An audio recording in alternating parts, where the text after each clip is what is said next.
Bom dia, graça e paz. Continuando então mais um devocional do Pão Diário, falando sobre a Epístola aos Romanos, capítulo 1, versículo 24 e versículo 25. Carta aos Romanos, capítulo 1, versículo 24 e versículo 25.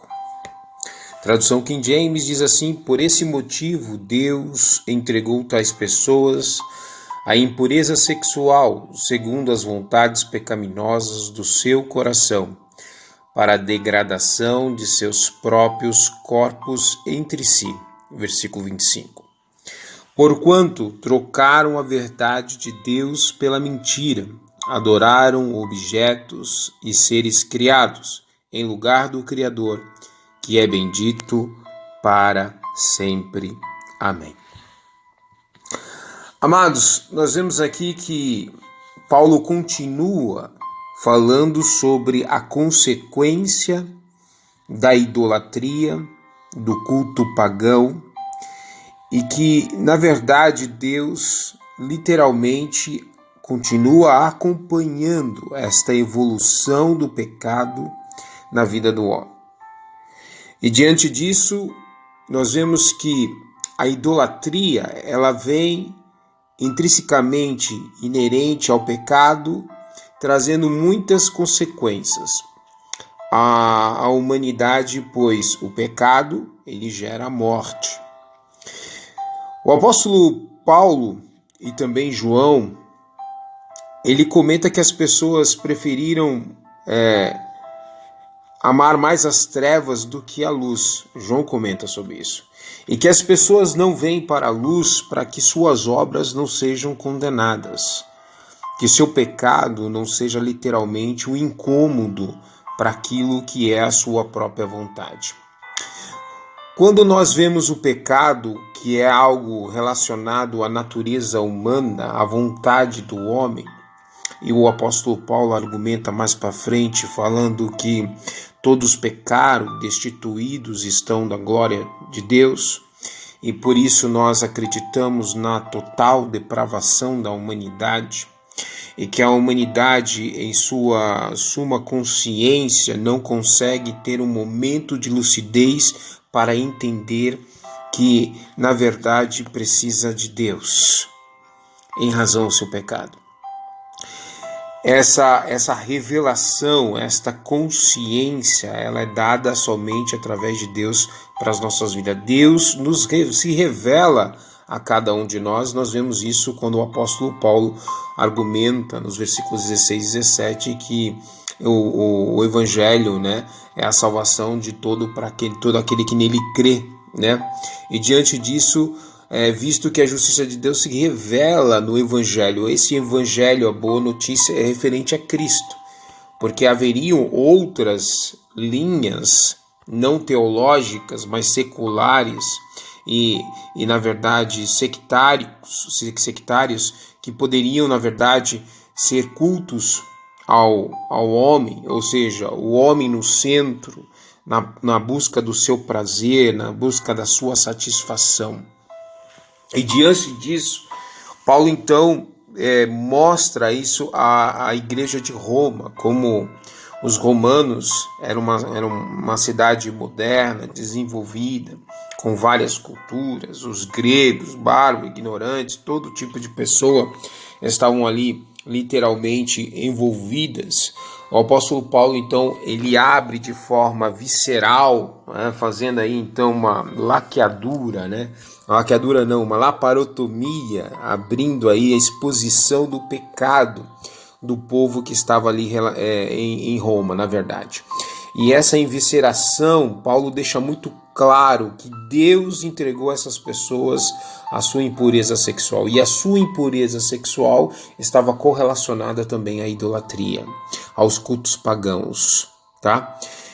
E entender que essa impureza sexual é segundo a vontade pecaminosa do coração, da degradação do próprio ser humano, que entre si se contaminaram e se infectaram e evoluíram na questão do pecado de uma forma a qual trouxe destruições não só religiosas no sentido de servir a Deus, porque o pecado nos distancia de Deus, consequências na questão da sociedade, na questão da família, trazendo outros modelos que, na verdade, corromperam o padrão de Deus, no sentido não que corromperam Deus, mas o padrão que Deus constituiu à humanidade.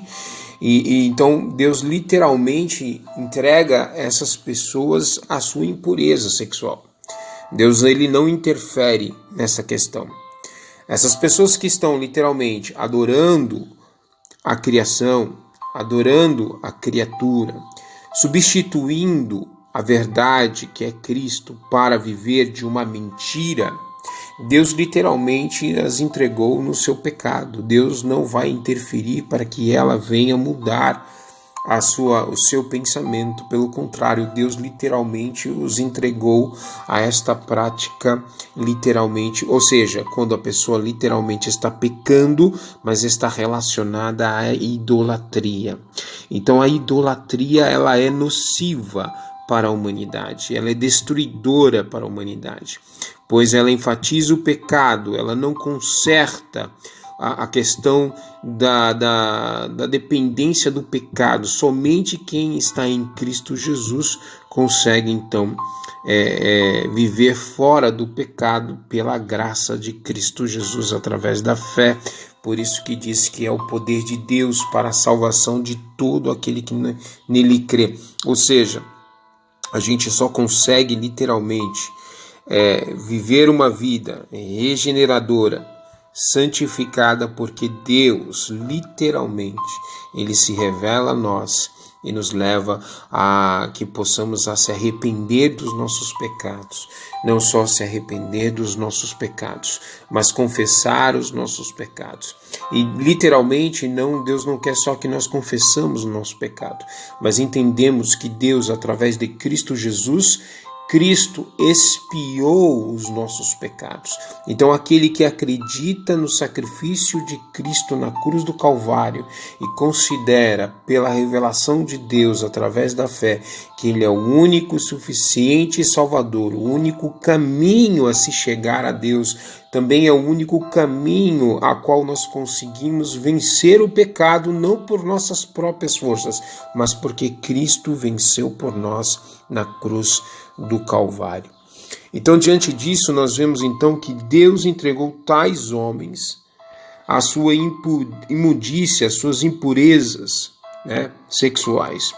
No comentarista diz assim: a rebelião contra a revelação de Deus na natureza não aconteceu somente uma vez, mas continuou de geração em geração. Como diria Salomão, nada há novo debaixo do sol. Com o resultado disso, Deus exercitou a sua ira pela eliminação de suas repressões, tanto quanto as ações pecaminosas da humanidade, como quanto as consequências das mesmas. Aí você vai ver o que Deus vai fazer diante disso, da idolatria e das impurezas sexuais. No versículo 26 e 28 nós vamos ver isso mais para frente, posteriormente. Isso explica com as nações gentílicas que tiveram a revelação na natureza e se tornaram tão perversas que se opuseram à vontade de Deus. A razão de tanta incômodo e desconforto pela palavra é que a palavra de Deus ela coloca o homem exposto ao seu pecado e ele precisa reconhecer este seu pecado. Ele precisa ter consciência disso. E literalmente, então, esta consciência deve levá-lo ao arrependimento. Mas tudo isso direcionado por Deus, tudo isso trazendo, então, o Espírito Santo testificando no seu coração a necessidade de se arrepender. E aí nós vemos, então, qual é a consequência disso? O que a humanidade fez? No versículo 25 ele diz: porquanto trocaram a verdade de Deus pela mentira. Foi isso que aconteceu.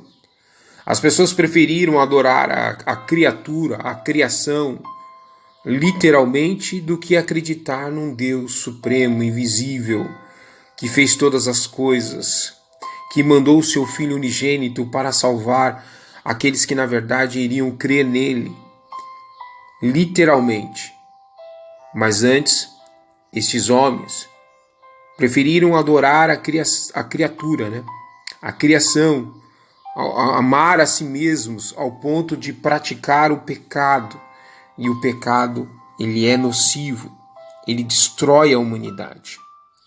Por isso que nós vivemos uma sociedade hoje tão deturpada de valores, pois a apostasia teológica da palavra de Deus, ou seja, o abandono da palavra de Deus, o abandono dos valores, padrões que Deus constituiu para a humanidade, é, na verdade, uma apostasia moral, é esta a consequência, pois o homem se torna o centro, e Deus literalmente é tentado, deixado marginalizado. Mas, diante disso, nós vemos lá no preâmbulo do versículo 18 sobre isso. Portanto, a ira de Deus se é revelada dos céus contra toda a impiedade e injustiça dos homens, que suprime a verdade pela injustiça humana. Então, veja, parece que muitas vezes as pessoas questionam, mas parece que existe tanto mal no mundo, Deus está literalmente permitindo tanta coisa ruim, por que Deus não faz alguma coisa? Então Deus vai manifestar a sua ira. Ela não está sendo manifestada ainda, porque a sua ira irá manifestar sobre os ímpios, aqueles que literalmente negligenciaram, agravaram os seus ouvidos a não ouvir a verdade. Não vieram para a luz para que suas obras não sejam reprovadas, não sejam expostas os seus pecados. E aí então preferiram adorar a criatura, a criação, do que o Criador. Então ele diz, portanto trocaram a verdade de Deus pela mentira, adoraram objetos, seres criados, em lugar do Criador, que é bendito para sempre. Amém. Então, o pecado da idolatria, ele é nocivo para a humanidade, porque não traz transformação, não traz regeneração. Pelo contrário, o homem continua vivendo uma vida de pecado.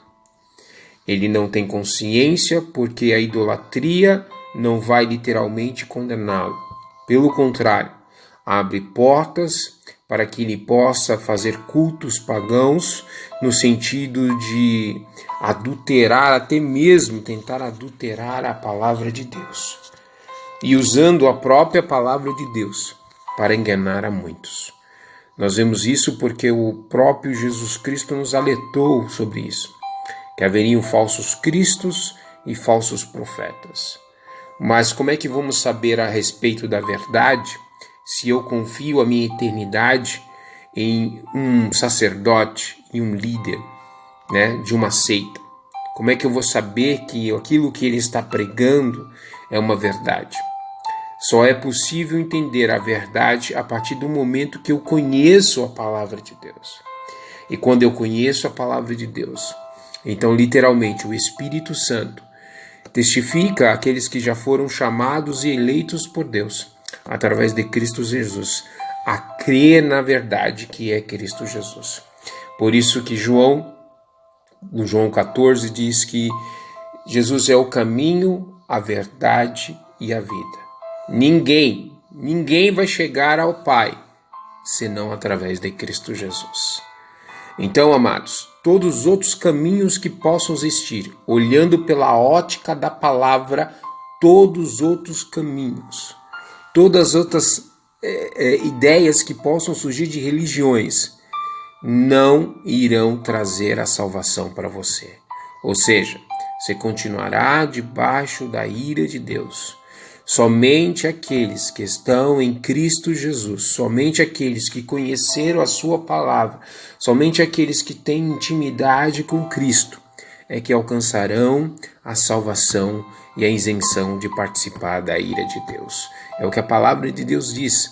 E qual é a condição para ser salvo? Qual seria a condição para ser salvo nesse sentido? É a fé. Por isso que a fé, sem fé, é impossível agradar a Deus.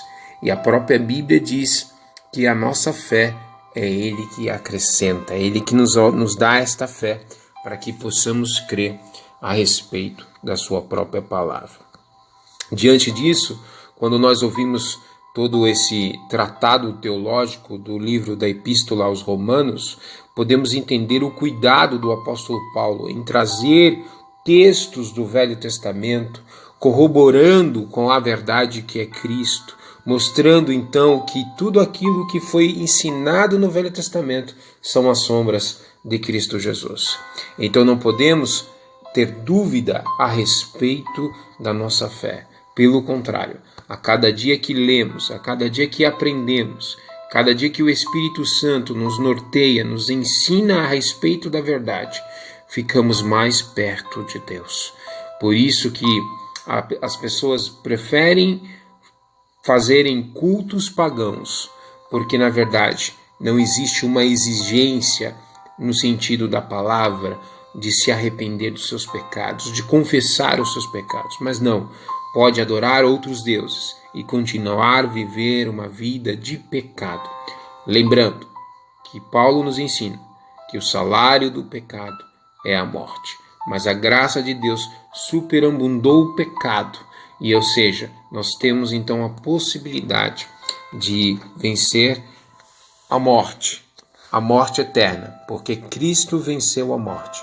E essa é a nossa garantia como co-herdeiros em Cristo. Nós vamos ver isso mais para frente. Glória a Deus por isso. Então Deus literalmente não está alienado ao que a humanidade está fazendo. Pelo contrário, está tudo dentro da linha do tempo que Deus determinou diante da sua soberania.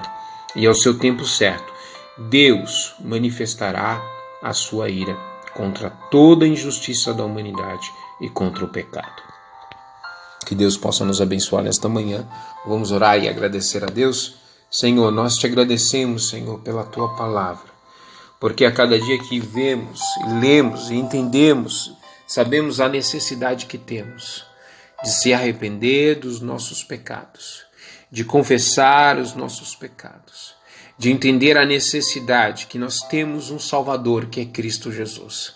Não há nenhuma criatura, nada na criação que possa substituir aquilo que Cristo fez na cruz do Calvário.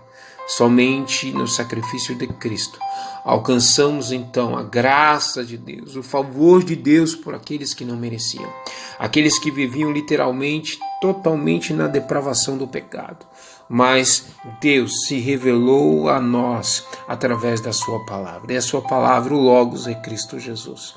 Por isso que nesta manhã nós te agradecemos, Senhor, pelo teu amor, pois a tua palavra diz que Deus amou o mundo de tal maneira que deu o seu Filho unigênito, para que todo aquele que nele crê em Cristo Jesus seja salvo. Somente aqueles que confessam a Cristo são salvos. Somente aqueles que confessam Cristo como seu único e suficiente Salvador, como seu único intermediador entre o homem e Deus, que é Cristo Jesus. É nele que confiamos. Confiamos na tua palavra. Confiamos no teu Espírito Santo, que tem nos auxiliado todos os dias em nossas fraquezas, lutando contra o nosso pecado, lutando contra a nossa natureza. Não porque nós tenhamos força ou tenhamos méritos por isso, mas porque o Espírito Santo, através da palavra de Deus, nos santifica, nos regenera, nos transforma, nos leva a arrepender todos os dias, a confessar os nossos pecados, a depender da graça de Deus. E isto é maravilhoso. Por isso, Senhor, nós te agradecemos por tudo que o Senhor tem feito sobre nossas vidas, guardando o teu povo, guardando a tua igreja, porque tu és o Cristo, a cabeça da igreja. E a noiva e o Espírito dizem: vem, Maranata, ora vem, Senhor Jesus. Senhor, guarda a cada um do teu povo, livra-nos do mal, livra-nos do homem mau, ímpio, injusto, que no seu coração está cheio do pecado, da maldade, influenciado por o Deus deste século, mas que na verdade ele possa encontrar a luz, e aonde a luz em Cristo Jesus, no sentido de expulsar as trevas, através do nome de Cristo. Que nós possamos então louvar e exaltar o teu santo nome, em nome de Jesus. Amém.